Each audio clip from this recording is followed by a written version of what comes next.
Hello students, welcome to our YouTube channel Veda Education Learn from Home. In previous video, we study about the molecules, yeah, right? Concept of molecules and molecular mass. उस video में हमें molecules से क्या है ये भी देखा और मॉलिक्यूल्स एंड कंपाउंड्स के दोनों में जो डिफरेंस है यानी कि आपको जो कन्फ्यूजन हो रहा था वो हमने क्लियर कर दिया है, ठीक है। और फिर मॉलिकुलर मास देखा था, राइट, यानी कि मॉलिकुलर मास कैसे फाइंड करते हैं।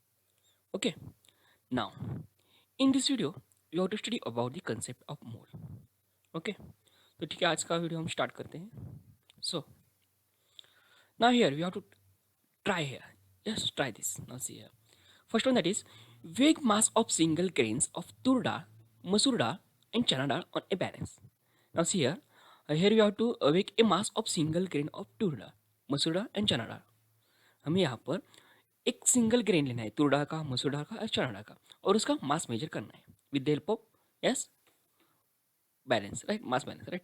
Now see here, what was your experience. यहाँ पर हमें क्या मिलने वाला है, यस, जब भी हम इस सिंगल ग्रेन का तुरडा, मसूरडा और चनाडा मेजर करने वाले हैं, तब ऑल यानी कि जो ग्रेन्स है, ठीक है, यानी कि जो डाल्स है वो सभी की मास सेम आने वाली है क्या।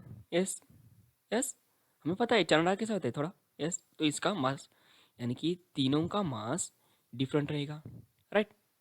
यानी कि हर एक सब्सटेंस यानी कि तुरडा, मसूरडा एंड चनाडा दोनों तीनों में भी डिफरेंस है ना, तो फिर मास भी इसका डिफरेंस आएगा, ठीक है। Now next one, that is वेग mass of 10 gram of तुरडा, मसूरडा and चनाडा etch. Now see here, हमें क्या करना है अब, 10 ग्राम का तुरडा, मसूरडा एंड चनाडा लेना है and count the number of dark grain of each kind in ए वेग portion. Now here we have to count that 10 grams of each of that वेग पोर्शन, यानी कि जो भी हमने मेजर किया है तुरडा का, मसूरडा का, चनाडा का, 10 ग्राम का जो हमने लिया है उसमें से तुरडा के नंबर ऑफ डाल ग्रेन्स कितने हैं, ठीक है, नंबर ऑफ ग्रेन्स कितने हैं, मसूर दाल के भी कितने हैं, चना दाल के कितने हैं, वो हमें काउंट करने हैं। Is the number same for all और डिफरेंट। यस, आप ये घर में एक्टिविटी करके देखिए, आपको क्या करना है, तुर डाल लेना है, मसूर डाल लेना है, चना डाल देना है। सबसे पहले क्वेश्चन में क्या है कि हमें सिंगल ग्रेन का मास मेजर करना है और हम यहाँ पर क्या होता है वो देखना है, ठीक है। फिर उसके बाद हमें क्या करना है कि 10 ग्राम के तुरडा, मसूरा, चना डाल लेना है और हर एक तुरडा का 10 ग्राम का नंबर ऑफ तुरडा कितने हैं वो काउंट करना है। फिर मसूर दाल का भी वैसा करना है, चना दाल का भी वैसा करना है। यस, जो हम 10 ग्राम का तुर दाल, मसूर दाल और चना दाल ले रहे हैं उसके नंबर ऑफ ग्रेन्स सेम ही रहेगा क्या। हमने यहाँ पर मासेस सेम लिए, यानी कि सेम सेम मासेस लिए। पहले केस में हमें सेम नंबर लिए थे, राइट, सेकंड केस में सेम मासेस के डायल ग्रेन्स लिए, तो फिर यहाँ पर क्या होने वाला है, यहाँ पर yes, is the number same for all और डिफरेंट, क्या होने वाला है, ये भी आप करके देखिए, डिफरेंट ही रहने वाला है। काउंट करके देखिए, आप भी एक एक्टिविटी परफॉर्म करके देखिए। Now next question, draw a sketch on A paper. Okay, हमें क्या करना है, एक लाइन ड्रॉ करनी है, ठीक है। उसके बाद क्या करना है, paint it by placing a pasting the dal grain in sequence toor, masoor and चना। इन फोर्थ स्टैंडर्ड में हम क्या पता है ना, हम भी वहाँ पर एक करके आए, यानी कि एक पिक निकालते हैं और उस पर वो ग्रेन्स चिपकाते हैं, राइट, ये हमने किया ही हुआ है। वैसी एक्टिविटी हमें यहाँ पर करनी है। क्या करना है, यहाँ पर थोड़े डिफरेंट एक्टिविटी, यहाँ पर एक हमें लाइन ड्रॉ करनी है और उसके ऊपर यस ये डाल ग्रेन इस सीक्वेंस में ही लगाना है, तूर, मसूर एंड चना डाल के, यस, इस सीक्वेंस में हमें वो चिपकाना है उसको। Count that number and also find out how many dozen of respective dal grains vary. Okay, now see here, और हमें ये सीक्वेंस लगाए हैं, यानी कि आपको सेम नंबर ऑफ ग्रेन्स लगने वाले, यानी कि same number of Toor, same number of मसूर एंड सेम नंबर ऑफ चना दाल, ये लगने वाला है आपको, ठीक है। तो फिर ये जो हम लाइन ड्रॉ किए कितने लगने वाले हैं, यानी कि कितने नंबर ऑफ ये दाल लगने वाले हैं, ये आपको निकालना है। There from deduce the number of gram of तुरडा, मसूर एंड चना दाल required for painting the picture. Okay, यानी कि वो पिक्चर निकालने के लिए कितने दाल लगने वाले वो हमें निकालना है, ठीक है। Now see here, fourth question. What inference will you draw about the mass of an equal number of its different Dahlgrens and number of its Dahlgrens in equal mass of different Dahl? Now see here, हमें क्या करना है, इसका conclusion निकालना है, यानी कि हमने क्या अभी ये 3 एक्टिविटी की, पहली केस, सेकंड केस एंड एक पिक्चर वाली थर्ड, यस, थर्ड केस, यहाँ पर क्या हुआ था वो हमें उसका कंक्लूजन करना है। Now see here, is that one is mass of equal number of its different Dahlgren and the number of its Dahlgren in equal mass of different Dahls. Yes, यहाँ पर mass of equal number of its different डाल grains, यानी कि हमने जो different dals लिए थे, तूर, masoor and चना दाल, ठीक है, उसमें था इक्वल नंबर जब हम लेंगे, for example if you take 10 number of 10 grain of tur, 10 masoor, 10 चना दाल, यानी कि 10 नंबर ऑफ हमने ये डाल लिए है, ठीक है। पर अगर हम इसका मासेस मेजर करेंगे तो इसका मासेस सेम आने वाला है क्या? यस, सेम आने वाला है।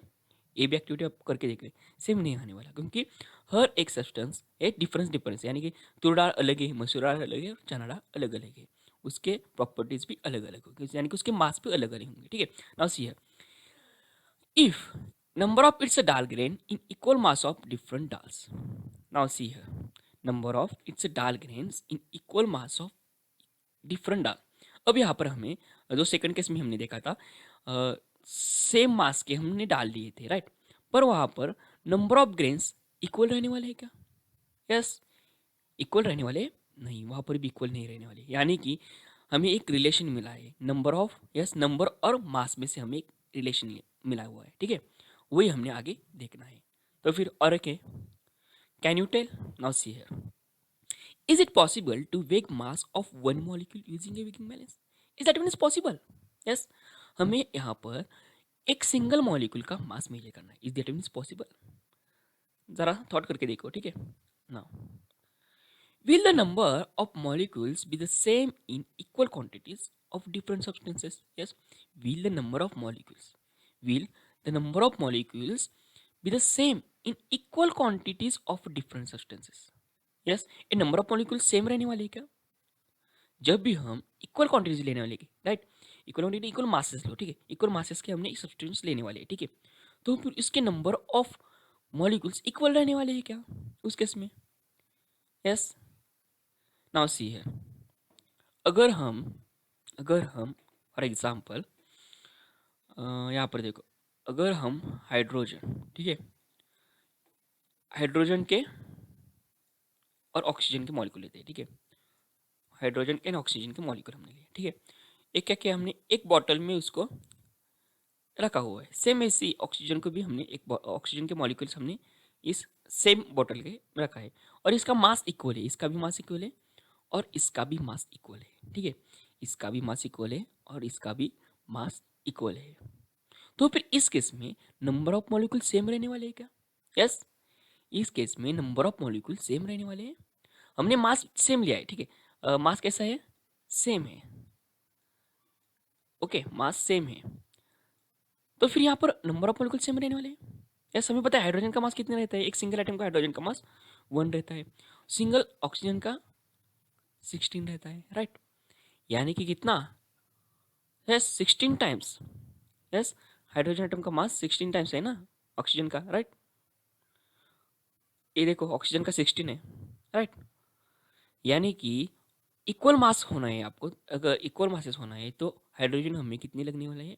16, तब ये इक्वल होने वाला है, तो फिर 1 नंबर ऑफ ऑक्सीजन एंड यहाँ पर 16 नंबर ऑफ हाइड्रोजन, अगर मास सेम है, यहाँ पर हमने क्या किया, यहाँ पर 16 मास है और यहाँ पर भी 16 मास है, ऐसे हमने किया, ठीक है, तो फिर इस केस में नंबर ऑफ मॉलिक्यूल सेम रहने वाले का नहीं, इस केस में हमने मास इक्वल होने के लिए 16 हाइड्रोजन के एटम लगने वाले और यहाँ पर ओनली 1, सो हमें ये मिला ना इसका आंसर, नो देर इज, ये जब भी हम इक्वल क्वांटिटीज के डिफरेंट सब्सटेंसेस लेंगे तब हमें ये नंबर ऑफ मॉलिक्यूल सेम नहीं रहने वाले।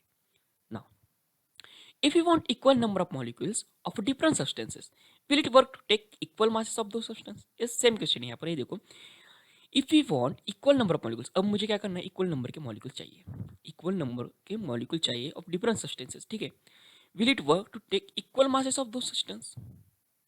यस, ये पॉसिबल क्या है, मुझे ये देखो इक्वल नंबर ऑफ मॉलिक्यूल्स चाहिए, इक्वल नंबर के मॉलिक्यूल्स चाहिए, ठीक है, of different substance, for this we take hydrogen and helium, ठीक है, हाइड्रोजन एंड हीलियम लेते हैं, ठीक है, नाउ सी, हमने एटॉमिक मासेस से पता लगाया कि हाइड्रोजन का मास कितना होता है, हाइड्रोजन का सिंगल एटम का कितना होता है, 1 होता है, हीलियम का, यस, हीलियम का 2 है, इवन प्रॉपर्टीज यूज करो, यस, 4, इसका मासेस 4 हुआ, ठीक है, हम अभी यहाँ पर सिंगल एटम ले रहे हैं, सिंगल एटम, यहाँ पर क्या बोला है कि if you want equal number of molecules of different substances, यहाँ पर हमें क्या करना है, इक्वल नंबर के मॉलिक्यूल चाहिए हुए, ठीक है, इक्वल नंबर के मॉलिक्यूल चाहिए, यानी कि जब हम एक हाइड्रोजन एटम लेंगे तब हमें हीलियम भी वन हीलियम एटम ही लेना है, ठीक है।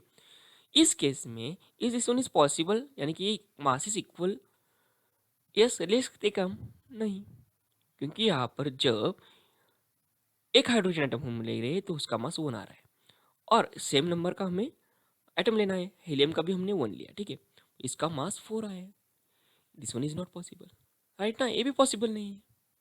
तो फिर यही हमें नंबर एंड मास का जो रिलेशन है वही देखना है ना, यानी कि अब ये देखो ना, सी when elements and compounds take part in a chemical reaction, okay, हमें पता है केमिकल रिएक्शन, जब भी रिएक्टेंट में जो भी यस केमिकल्स भाग लेते हैं तब हमें न्यू प्रोडक्ट मिलता है, ठीक है। when element and compounds take part in a chemical reaction, it is their atoms and molecules that react with each other, that means reactant में जो भी पार्ट होगा वो एटम्स एंड मॉलिक्यूल्स एक साथ रिएक्ट करते हैं, ठीक है।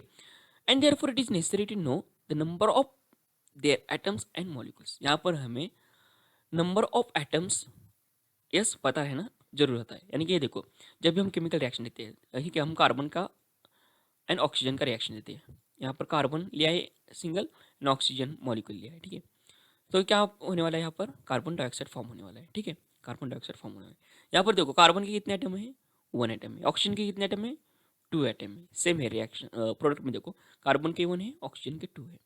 तो फिर कभी भी केमिकल रिएक्शन फॉर्म होते वक्त हमें उसका यस जो एटम्स एक साथ रिएक्ट होते हैं, ठीक है, जो एटम्स और मॉलिक्यूल्स एक साथ रिएक्ट होते हैं उस केस में हमें उसके number of atoms and molecules पता होना चाहिए, ठीक है, यानी कि केमिकल रिएक्शन जब भी परफॉर्म हो रहा है तब हमें उसके number of atoms and molecules पता होना चाहिए, ठीक है, ये हमें पता ही ना।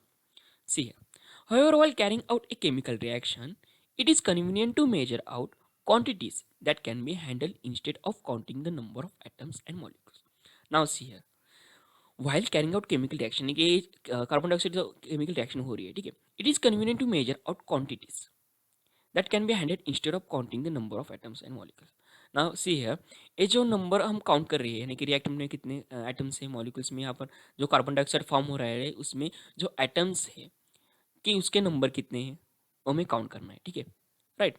यानी कि फॉर एग्जाम्पल ये देखो, यहाँ पर हमने एक बॉटल ली है, यस, इतनी बॉटल है, उसमें हमने कार्बन डाइऑक्साइड ये फुल किया हुआ है, ठीक है, कार्बन डाइऑक्साइड फुल किया हुआ है, और मैंने आपको बोला कि उसके हमें जो अंदर इस बॉटल के नंबर ऑफ कार्बन डाइऑक्साइड, यानी कि नंबर ऑफ मॉलिक्यूल्स निकालने हैं कार्बन डाइऑक्साइड के, इसके अंदर हमने जो कार्बन डाइऑक्साइड बंद किया है इसके बॉटल में, ठीक है, उसमें नंबर ऑफ मॉलिक्यूल्स निकालने हैं, number of molecules of carbon dioxide हमें फाइंड करना है, राइट। केमिकल रिएक्शन में पता होना चाहिए ना, तो फिर यहाँ पर कार्बन डाइऑक्साइड के नंबर भी हमें पता होना चाहिए, दिस वन इज करेक्ट। पर यहाँ पर ये नंबर ऑफ मॉलिक्यूल्स जो इसके अंदर है वो हम फाइंड कर सकते हैं क्या, यस, ये फाइंड कर सकते हैं। मैंने आपको बोला कि यहाँ अंदर जो कार्बन डाइऑक्साइड है उसके नंबर ऑफ मॉलिक्यूल्स फाइंड करो, तो फिर आप कर सकते हैं क्या, क्या इजीली आप इसका वेट, इसका मास हम मेजर कर सकते हैं, इजीली इसका मास हम मेजर कर सकते हैं। तो फिर now see here, it is convenient to measure out quantities that can be handed instead of counting the number of atoms, यानी कि instead of this counting the number of molecules yes और atoms, right, ये इसका mass measure करना easy है, right. तो इसलिए नई नई कंसेप्ट आई, कंसेप्ट ऑफ मोल, यानी कि हमारे केमिस्ट को जो भी हम करते हैं, यानी कि रिएक्शन परफॉर्म करते हैं या कोई भी प्रोडक्ट उनको चाहिए होता है, ठीक है, तो फिर उनमें उनको नंबर ऑफ मॉलिक्यूल्स पता होना जरूरी होता है, उनको नंबर ऑफ मॉलिक्यूल्स पता होना जरूरी होता है, यानी कि फॉर एग्जांपल सेम है, हम अभी एक कंटेनर ऐसा लिया हमने, ठीक है, उसमें वाटर डाला, ठीक है, इसमें सब मैंने वाटर फिलअप किया, ठीक है, वाटर मतलब H2, हमें पता है H2, यानी कि H2 के इसमें मॉलिक्यूल होंगे। केमिस्ट को उसके इतने इसके अंदर नंबर ऑफ मॉलिक्यूल्स कितने हैं वो उसको फाइंड करना ही होता है, ठीक है, राइट। उसको उनको पता होना चाहिए था, उनको पता ही रहना होता है, ठीक है। तो इसलिए न्यू कंसेप्ट आया है, वो concept of mole. Concept of मोल के जरिए हम इस कंटेनर में नंबर ऑफ मॉलिक्यूल्स यानी कि इस वाटर के नंबर ऑफ मॉलिक्यूल्स कितने हैं वो फाइंड कर सकते हैं। Same here number of carbon dioxide कितने हैं वो हम फाइंड कर सकते हैं। इसलिए न्यू कंसेप्ट आया है कंसेप्ट ऑफ मोल। तो ये हम जो यहाँ पर हमने स्टेटमेंट से देखा है वही सेम एक एग्जाम्पल से देखते हैं। Now see here, take a example of reaction of hydrogen and oxygen to form water. Take an example of reaction of hydrogen and oxygen. Now see here, when hydrogen and oxygen are come in contact, and as in the ratio as 1:8, 1:8, वो हमने law of constant proportion में देखा है। अगर ratio 1:8 रहा है hydrogen का oxygen का, तब हमें वाटर फॉर्म होने वाला है। नाउ सी हियर, हमने क्या किया है, H2 मॉलिक्यूल लिया है, हाइड्रोजन का मॉलिक्यूल लिया है, ऑक्सीजन का मॉलिक्यूल लिया है, और हमें न्यू प्रोडक्ट मिलने वाला है वाटर। नाउ सी हियर, यहाँ पर देखो डब्ल्यू रिएक्शन इंडिकेट्स दैट, ये रिएक्शन क्या दिखा रहे हैं, टू मॉलिक्यूल्स ऑफ हाइड्रोजन। या यहाँ पर देखो ये क्या है, मॉलिक्यूल से, ये भी मॉलिक्यूल से, right. Molecules means yes atom of same number, यानी कि combination of atoms of A same element, एक ही एलिमेंट के एटम्स, यानी कि ये देखो हाइड्रोजन के दो एटम्स है, ऑक्सीजन के भी दो, ये मॉलिक्यूल है hydrogen and oxygen. Now see here, when hydrogen to molecules of hydrogen, यहाँ पर टू टू है ना molecules, to molecules of hydrogen react with one molecule of oxygen, then it gives two molecules of a water। जब भी reaction हो रही है two molecules of hydrogen and one molecule of oxygen, then it gives two molecules of a water. वो क्या देने वाले, to molecules of water देना है। फिर ये हमने यहाँ रिएक्शन में हमने क्या किया है, नंबर ऑफ मॉलिक्यूल्स देखा हुआ है, ठीक है, नंबर ऑफ मॉलिक्यूल्स हमने देखा है। दूसरा क्या हम दे सकते हैं, मासेस, राइट। मासेस डायरेक्टली हम इसको मेजर कर सकते हैं, यस डायरेक्टली हम इसको मेजर कर सकते हैं। नाउ सी है, हमने ये पढ़ा हुआ है हाइड्रोजन का कितना होता है, हाइड्रोजन का मास 1 होता है, तो फिर यहाँ पर टू मॉलिक्यूल्स है ना, टू है यानी कि 2, और यहाँ पर 2 × 2, इसका मास हाइड्रोजन कितने है यहाँ पर, ये टोटली देखो ये दो है, 2 2 है और 2 × 2, यस, प्लस ऑक्सीजन का, यस ऑक्सीजन का मासेस कितना रहता है 16, सो पर एटम कितने हैं 2 है, तो 2 × 16 इट गिव्स, यस यहाँ पर कितना देने वाला है वो, यस 4 + 32, राइट, 4 + 32, तो टोटल कितने हुए, यस 36। यानी कि हमें ये न्यू प्रोडक्ट कितने मिलने वाले हैं, 36 यस डाल्टन, राइट। हम डाल्टन में मेजर करते हैं ना, उसका यूनिट डाल्टन है। तो फिर यहाँ पर देखो हमें पता है H2O का कितना मास रहता है, हमने देखा हुआ है कितना, यस 18 यू ना, 18 × 2 36 यू, इसमें इज करेक्ट। तो यही हमें दिया हुआ है, this reaction indicates that 4u of hydrogen molecules combines with 32 of oxygen, then it gives 36u of water molecules, okay। यानी कि कब जब भी रिएक्शन फॉर्म होता है तब हम क्या करते हैं कि केमिस्ट लोग क्या करते हैं कि एक तो सफिशिएंट जो है यानी कि नंबर ऑफ मॉलिक्यूल्स फाइंड करना डिफिकल्ट टास्क है, ठीक है, डिफिकल्ट टास्क है, इसलिए मास हम देखते हैं, यानी कि उसके रिलेटेड, यानी कि जो इजी है वो देखते हैं ना, तो फिर इसको मास, ठीक है। और पर केमिस्ट वालों को उसके नंबर ऑफ मॉलिक्यूल्स भी पता होना चाहिए, इसलिए न्यू कंसेप्ट आया है, वो है कंसेप्ट ऑफ मोल, यानी कि मोल कंसेप्ट। ओके, अब हमें क्या पढ़ना है, मोल कंसेप्ट। सो नाउ सी है, a mole is that quantity of a substance whose mass in a gram is equal in magnitude to the molecular mass of that substance in a Dalton। Now see here, mole क्या है, mole is that quantity of a substance, यानी कि एक substance की quantity है, whose mass in a gram is equal in magnitude to the molecular mass of that substance। यहाँ पर देखो उस सब्सटेंस का मास है जो ग्राम में है, ठीक है, इज इक्वल इन मैग्नीट्यूड, यानी कि उसका मैग्नीट्यूड, मैग्नीट्यूड हमें पता है, मैग्नीट्यूड यानी कि वो number equal in magnitude to the molecular mass of such substance, पर वो डाल्टन में है, ठीक है। यानी कि ये देखो मोल क्या है, mole is quantity of that substance whose mass in a gram, इसका मैग्नीट्यूड यानी कि इसका magnitude is same as that in equal in yes molecular mass in a dalton, यानी कि यू, यानी कि मोल मतलब क्या है, इसका मैग्नीट्यूड इसका और इसका वो सेम रहेगा, ठीक है, बट इसका unit gram and dalton. Now this one is the formula of mole, number of moles of a substances is equal to mass of substance in a gram molecular upon molecular mass of substance. Now see है number of moles का formula है, ये हमें पता होना चाहिए। Mass of substance in a gram, mass of substance in a gram upon molecular mass of substance. Molecular mass of substance क्या है ये?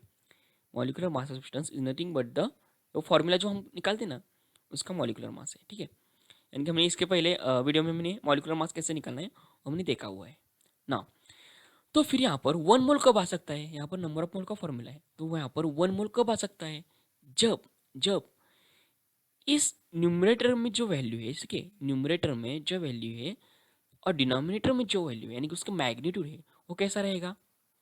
सेम रहना चाहिए, राइट। यानी कि कब ये वन आएगा? जब numerator and denominator both are the same, there and then only we get one mole. तो फिर यहाँ पर one mole of a compound is the mass of that substance in a gram equal in magnitude to its molecular mass. तो फिर यहाँ पर इसका magnitude, mass of substance in gram equal in magnitude of molecular mass, यानी कि ए और ए दोनों same होना चाहिए, तभी हमें वो वन मोल मिलने वाला है। नाउ एसआई यूनिट ऑफ ए मोल, यानी कि वो जो यहाँ पर है मोल, उसका एसआई यूनिट क्या है? सिंपल है, M O L, mole. Okay, so now next,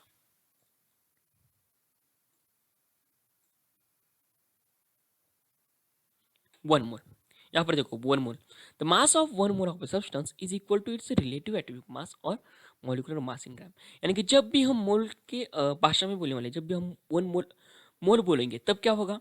हमें जो मॉलिकुलर मास है that we have to express in a gram. जब भी हम वन मोल का, यस, ऐसे वन मोल हमने बोला, तब तब क्या करेंगे हम? Molecular mass is, we have to write it in a, yes, gram, right, gram में लिखना होगा। नाउ एटॉमिक और molecular mass is expressed in gram. अभी मैंने बोला जो एटॉमिक और मॉलिकुलर मास हम निकालने लिए वो हमें ग्राम में लिखना है। So here the atomic mass of element, हमें पता है एटॉमिक मास हमने पढ़ा हुआ है, उसका यूनिट क्या होता है? यू होता है, atomic mass unit. So here to get the mass of one mole of atom of that element, to get the mass of one mole of atom of that element, यानी कि कुछ भी एक एलिमेंट का one mole of atom, ठीक है, that is molar mass, उसको हम बोलते हैं, ठीक है, molar mass. We have to take the same numerical value, we have to take, यानी कि जब भी हम मोलर मास निकालने वाले हैं तब हमें we have to take same, yes, same numerical value, but we have to change its a unit. यहाँ पर हमें क्या करना है? सिंपली यूनिट चेंज करना है, यानी कि जो डाल्टन यू होता है उसको हमने ग्राम में लिखना है। यही हम उसको ग्राम एटॉमिक मास भी बोलते हैं उसको, ठीक है। यानी कि देखो, जब भी हमें वन मोल ऑफ एटम, किसी भी एलिमेंट का वन मोल हमें लिखना है, ठीक है, तब हमें मॉलिकुलर मास क्या करना है? उसको, यस, सेम सेम मैग्नीट्यूड में लिखना है, यानी कि और न्यूमेरिकल वैल्यू जो होती है उसमें सेम ही लिखना है, सिर्फ उसका यूनिट चेंज करना है, यानी कि जो डाल्टन है उसका हमें क्या करना है? ग्राम में लिखना है, उसके हम ग्राम एटॉमिक मास बोलते हैं। So for example atomic mass of hydrogen is one you, ठीक है, हमें पता है एटॉमिक मास ऑफ हाइड्रोजन का कितना रहता है? वन यू रहता है।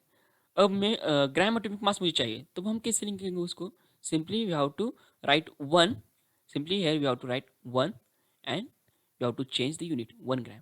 जब भी हम एटॉमिक ग्राम एटॉमिक मास में लिखने वाले हैं तब हमें वहाँ पर उसका न्यूमेरिकल वैल्यू सेम लिखना है, यानी कि मैग्नीट्यूड सेम लिखना है, पर उसका, यस, यूनिट चेंज करना है, यानी कि यू का ग्राम में लिखना है।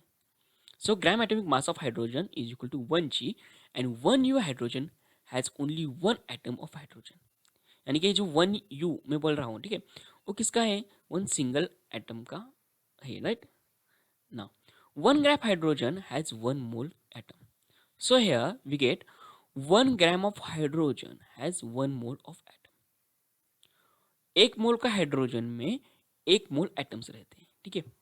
एक, यस, 1 ग्राम का हाइड्रोजन में, 1 ग्राम का हाइड्रोजन में कि अपन हमें मास लिया हुआ है, मास के हिसाब से हमने, यस, 1 मोल ऑफ एटम्स मिला है, राइट। तो फिर molecular mass of water is 18 u, ठीक है, मॉलिकुलर मास ऑफ वाटर हमें पता है 18 u है, तो फिर ग्राम एटॉमिक मास कितना आने वाला है? Of course, here we have to write numerical value same. That means 18. Yes, here 18. And simply here we have to change its a unit as G. Right? Atomic mass यानी कि molecular mass जब भी हम 18 हुए तो उसका ग्राम atomic मास कितना आने वाला है? 18 G, यानी कि 18 G of water makes 1 mole of water. 18 g of water makes 1 mole of water. यानी कि दोनों एग्जाम्पल से हमें क्या मिला हुआ है? यस, क्या मिला इस दोनों एग्जाम्पल से? यानी कि उस एटम, उस एलिमेंट का एटम का मास, इस एलिमेंट का एटम का जो मास रहेगा, जैसे कि हाइड्रोजन का 1 ग्राम का है तो 1 मोल ऑफ एटम रहेगा, वाटर का 18 ग्राम का वाटर रहेगा तो 1 मोल का उसका एटम रहेगा। सेम, यस, हेलियम का कितना? 4 ग्राम रहता है, ठीक है, हीलियम का 4 ग्राम, ठीक है, तो इसका 1 मोल ऑफ हीलियम रहेगा। ओके, करेक्ट, यानी कि मास के हिसाब से 1 मोल आएगा। Now Avogadro number. So Italian scientist Avogadro, इन्होंने एवोगाड्रो नंबर फाइंड किया हुआ है, ठीक है, इसके नाम से ही ये एवोगाड्रो नंबर दिया हुआ है। Now see here, the number of molecules in 1 mole of any substance is constant. यानी कि number of molecules in 1 mole of any substance, for example 1 mole of hydrogen, 1 mole of hydrogen के अंदर के अंदर के अंदर जो भी नंबर ऑफ मॉलिक्यूल्स होंगे वो कैसे रहना है? कांस्टेंट रहने वाले। सेम हियर, 1 मोल ऑफ, यहां पर क्या लू, 1 मोल ऑफ, ठीक है, वाटर लेते हैं, 1 मोल ऑफ वाटर, यानी कि वाटर मॉलिक्यूल के 1 मोल ऑफ वाटर में से, यस, नंबर ऑफ मॉलिक्यूल्स यानी कि H2O के मॉलिक्यूल्स, नंबर ऑफ मॉलिक्यूल्स कैसे रहने वाले?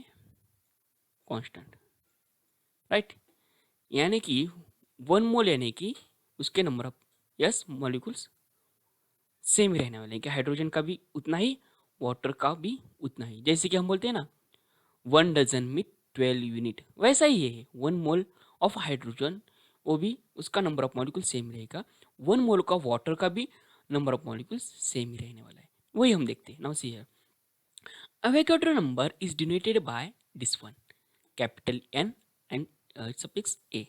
Yes.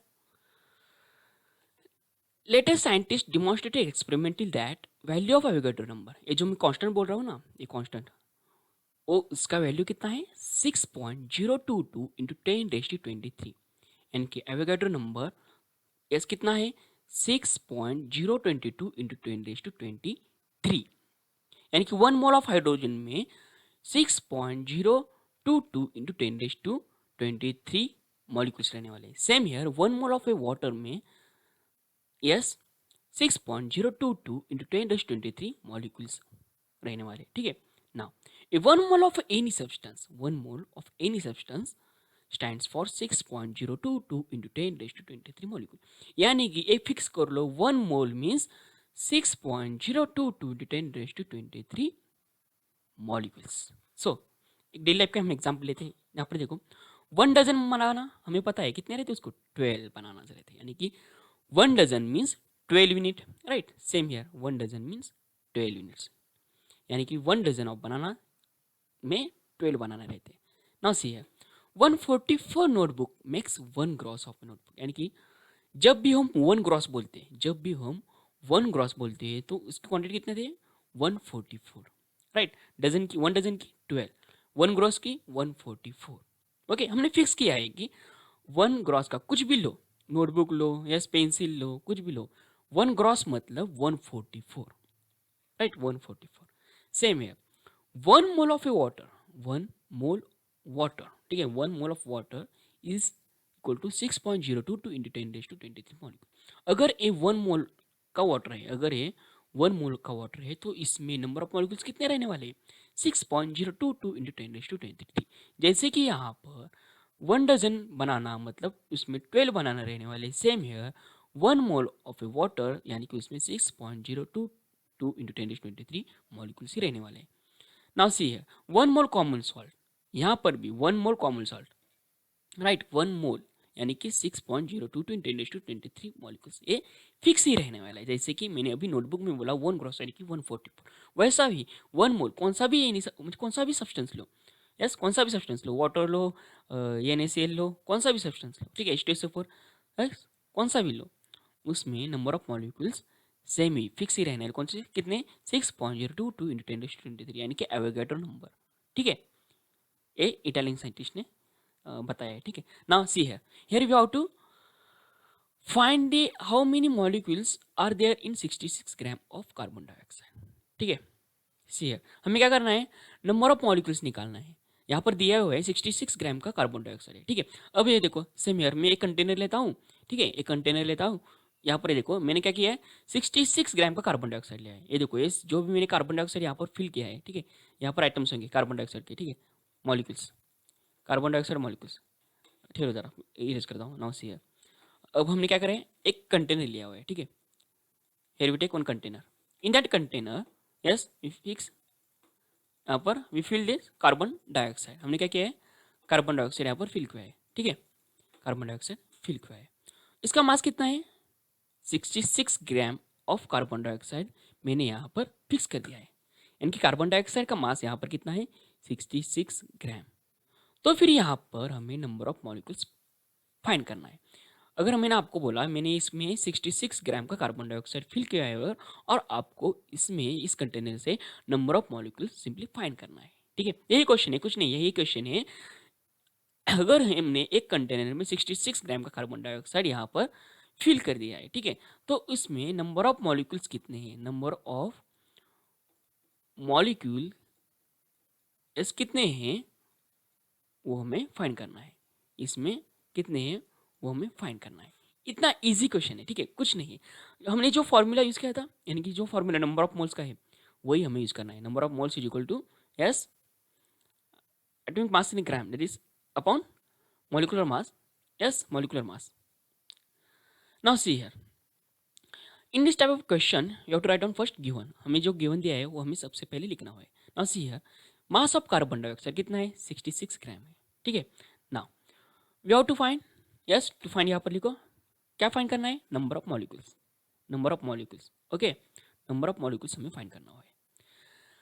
फॉर्मूला कौन सा यूज करना है वो फिर उसके बाद लिखो, yes number of moles of a substance is equal to, number of moles of a substance is equal to yes mass of substance in grams upon molecular mass of substance. Okay, mass of substance in a gram upon molecular mass of substance, ये formula हमें पता है। यहाँ पर अब हमें मास of substance पता है, 66 ग्राम का मास ऑफ सब्सटेंस हमें दिया हुआ है। अब हमें क्या फाइंड करना है, molecular mass of carbon dioxide, CO2। Substance कौन सा है हमारा, यहाँ पर कार्बन डाइऑक्साइड है। हमें मास ऑफ सब्सटेंस पता है, पर यहाँ पर हमें मॉलिक्यूलर मास नहीं पता, तो हमें वो निकालना है। इसके पहले वीडियो में हमने मॉलिक्यूलर मास कैसे निकालते हुए हमने देखा है, वैसे ही यहाँ पर हमें molecular mass of carbon dioxide निकालना है। यानी कि हमें इसलिए मास ऑफ कार्बन पता होना चाहिए, मास ऑफ ऑक्सीजन पता होना चाहिए। वो आपने टेबल भी किया हुआ होगा एटॉमिक मास का, इसलिए कुछ डिफिकल्टी नहीं आने वाला। Now see here we have to find molecular mass of CO2। So here yes पहले क्या लिखेंगे हम, mass of carbon into number of atom. Okay, number of atom plus mass of oxygen into yes number of O atom. Okay, now see here, carbon का मास कितना है हमें पता है, यस 12, राइट ना, कार्बन का मास कितना है here 12।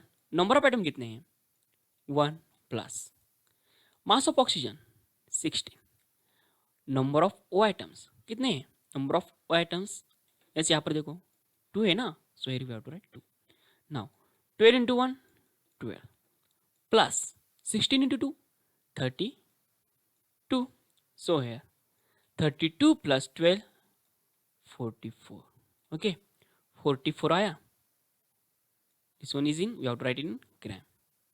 Okay, molecular mass of CO2, जब भी हम मोल की भाषा में लिखते हैं तब हमें यहाँ पर उसका मास ग्राम में हमें लिखना होता है। ठीक है, यहाँ पर मैंने ग्राम लिखा इसलिए। नाउ सी है, अब हमें ये वैल्यू यहाँ पर सब्स्टिट्यूट करना है। सिंपली है, number of moles in the CO2 कितने थे, मास ऑफ सब्सटेंस हमें दिया हुआ था ना, कितना दिया है 66 ग्राम। अभी हमने निकाला कितना आया 44, दिस वन ऑल्सो इन ग्राम। या जब भी हम मोल में लिखते हैं तो हमें वहाँ पर ग्राम में लिखना होता है। नाउ सी है, yes this one, yes no see है, this one upon 6 upon 4, correct. कितना आने वाला है, यस 1.5। यानी कि हमें क्या मिला, number of moles in A given carbon dioxide is 1.5। यानी कि हमें यस 1 1.5 मोल हमें मिला हुआ है, ठीक है, 1.5 mole. Number of moles in a CO2 is 1.5 mole. Okay, now see here, हमें पता है 1 mole of CO2 contain 6.022 × 10⁻³ molecule, पर हमें यहाँ हमारे पास यहाँ पर 1.5 मोल है, तो फिर हमें 1.5 मोल के अंदर कितने मॉलिक्यूल्स रहने वाले हैं वो हमें फाइंड करना है। Simply we have to multiply to this one. 1 mole का इतना है तो 1.5 का कितना है, तो फिर 1.5 into 6.022 into 10⁻³ molecules, this gives, yes, कितना आने वाला है, मल्टीप्लाई करो, it gives 9.033 into 10⁻³ molecules. Okay, this one is clear. ये आपको समझ में आया ना क्या क्या हमने, फिर से देखो, यही हमारा फाइनल आंसर है, राइट। नाउ सी हियर, फिर से देखो मैंने क्या क्या किया है। सबसे पहले हमने क्या किया, यहाँ पर हमें मास दिया हुआ था, मास ऑफ सब्सटेंस दिया है 66 ग्राम का, ठीक है। तो सबसे पहले मैंने गिवन लिखा, उसके बाद हमें क्या फाइंड करना है, नंबर ऑफ मॉलिक्यूल्स, वो मैंने लिख लिया है। उसके बाद हमें फॉर्मूला पता है नंबर ऑफ मोल्स का, क्या, मास of substance in gram upon molecular mass of substance. Okay, तो फिर सबसे पहले हमें molecular mass of substance find करना होगा, क्योंकि वो हमें पता नहीं है। तो molecular mass of substance find करते वक्त हमें total mass of, yes, that molecules हमें फाइंड करना है, यानी कि सम करना है। कार्बन डाइऑक्साइड का है ना, यानी कि कार्बन एंड ऑक्सीजन, तो फिर हमें कार्बन का मास एंड ऑक्सीजन का मास पता होना चाहिए। कार्बन का कितना आइटम है, 1 आइटम है, so here mass of carbon into 1 of carbon atom plus mass of oxygen into number of item कितने हैं, ऑक्सीजन के 2 है, इसलिए 2 लिखा। 12 into 2, 12 into 1 12 and 16 into 2, yes, 32। Addition करने के बाद हमें 44 ग्राम मिल गया, यानी कि हमें यहाँ पर molecular mass of carbon dioxide मिल गया 44 ग्राम, यस। फिर हमने क्या किया, उस फॉर्मूले सब्स्टिट्यूट कर दिया, yes, this it use 66/44 upon, yes, 6/4, that means 1.5 मोल हमें मिल गया। जब भी हमें कैलकुलेशन किया हमें क्या मिला, 1.5 मोल मिला, यस। हमें पता है 1 मोल यानी कि 6.022 इंटू 10⁻³ मॉलिक्यूल्स रहता है। तो फिर अब हमें यहाँ पर 1.45 मोल है ना हमारे पास कार्बन डाइऑक्साइड का, तो फिर 1.5 मोल में कितने नंबर ऑफ मॉलिक्यूल्स रहने वाले वो फाइंड करना है। Simply we have to multiply, right, 1.5 से मल्टीप्लाई करना होगा हमें। So it gives 9.033 into 10⁻³ molecules. ये हमारा फाइनल आंसर मिल गया, यानी कि 66 ग्राम का कार्बन डाइऑक्साइड में कितने मॉलिक्यूल्स रहने वाले हैं, 9.033 इंटू 10⁻³ मॉलिक्यूल्स रहने वाले हैं। Okay, this one is clear. Now always remember, the number of molecules in a given quantity of a substance is determined by its molecular mass. Okay, now see here, number of molecules in a given quantity of substance is determined by molecular mass. यानी कि ए number of molecules उस substance में कितना है, अगर समझो हमने bottle में वाटर रखा है, ठीक है, तो उसमें water molecules, number of molecules कितने हैं, यस, नंबर ऑफ मॉलिक्यूल्स कितने हैं, एक कैसे हम फाइंड कर सकते हैं, उसके मॉलिक्यूलर मास से, यानी कि H2 का मॉलिक्यूलर मास कितना है, ठीक है। सेम है, the number of molecules in equal masses of different substances are differ, यानी कि number of molecules in equal masses of different substances are equal. यहाँ पर क्या करते हैं हम, वाटर लेते हैं, ठीक है, सेम लेते हैं, वाटर मॉलिक्यूल लेते हैं और कार्बन डाइऑक्साइड के मॉलिक्यूल लेते हैं, ठीक है, डिफरेंट डिफरेंट सब्सटेंस है। अगर हमने सेम मासेस लिए, सेम मासेस के लिए, तो फिर उसमें नंबर ऑफ मॉलिक्यूल कैसा रहने वाला है, डिफरेंट ही रहने वाला है, राइट, क्योंकि उसके मासेस हमने सेम लिए पर उसके नंबर ऑफ मॉलिक्यूल्स डिफरेंट ही रहने वाले हैं, नंबर ऑफ मॉलिक्यूल्स डिफरेंट ही आने वाला है, यानी कि उसके मासेस के हिसाब से नंबर ऑफ मॉलिक्यूल्स आता है ना, ये हमने रिलेशन फाइंड किया हुआ है। नाउ सी है, 1 mole quantities of a different substances have different masses measured in gram. Now see here, 1 mole quantities of a different substances, okay, 1 mole quantities of a different substances have different masses measured in gram. यानी कि एक मोल का कोई भी substance लो, एक मोल का कोई भी सब्सटेंस लो, उसका मासेस कैसे रहने वाले, डिफरेंट मासेस रहने वाले, ठीक है। यानी कि 1 मोल ऑफ, मैंने 1 मोल ऑफ हाइड्रोजन लिया, ठीक है, 1 मोल ऑफ हाइड्रोजन ले लिया और 1 मोल ऑफ हीलियम ले लिया, ठीक है, 1 मोल ऑफ हीलियम ले लिया, तो फिर उसके मासेस कैसे रहने वाले हैं, उसके मासेस डिफरेंट ही रहने वाले हैं। ओके, 1 मोल है, 1 मोल, दिस वन इज क्लियर, ये सेम है, पर उसके मासेस डिफरेंट रहने वाले हैं, क्योंकि उसके एटॉमिक मासेस, यानी कि इसका है हाइड्रोजन का मास और हीलियम का मास, दोनों का मास कैसा है, डिफरेंट है, राइट। नाउ ए रिलेशन हमें पता होना चाहिए, यहाँ पर देखो, 1 mole of carbon atom 1 mole of A carbon atom, यानी कि एक मोल का कार्बन एटम में 6.022 इंटू 10⁻23 कार्बन रहते हैं। और carbon, one single carbon atom का मास कितना रहता है हमें पता है, 12 gram. Carbon atom, atomic mass of carbon is 12 U, but when we are going to return in the mole, जब भी हम उसको मोल में एक्सप्रेस करने वाले हैं, तब हमें इसका यूनिट हमें पता है, न्यूमेरिकल वैल्यू सेम रखनी है और उसका सिर्फ यूनिट चेंज करना है। Same here, 1 mole of hydrogen, यानी कि एक मोल के हाइड्रोजन गैस में कितने मॉलिक्यूल्स रहने वाले हैं, 6.022 इंटू 10⁻23 एटम्स ऑफ H रहने वाले हैं। ठीक है, सेम हियर, कितना ग्राम का रहने वाला है, yes 1 gram of H atom. Now see here, ना ये जनरल है, ये देखो 1 mole of any particle, 1 mole of कौन सा भी पार्टिकल लो, एटम लो, मॉलिक्यूल्स लो, आयंस लो, कुछ भी लो, उसमें से 6.022 इंटू 10⁻23 नंबर ऑफ मॉलिक्यूल्स और एटम्स कुछ भी हो वो रहने वाला है। और उसके मासेस कैसे रहने वाले, उसके relative mass of those particles in gram, यानी कि उसके रिलेटिव मास रहेंगे, ये जो हम एटम का, मॉलिक्यूल्स का। ठीक है, सिर्फ उसका यूनिट चेंज होने वाला है, डाल्टन से ग्राम में हम लिखने वाला है। Now see here, 1 mole molecule, 1 mole molecule में, यानी कि जनरल है, 1 मोल मॉलिक्यूल 6.022 इंटू 10⁻23 मॉलिक्यूल्स रहने वाले हैं।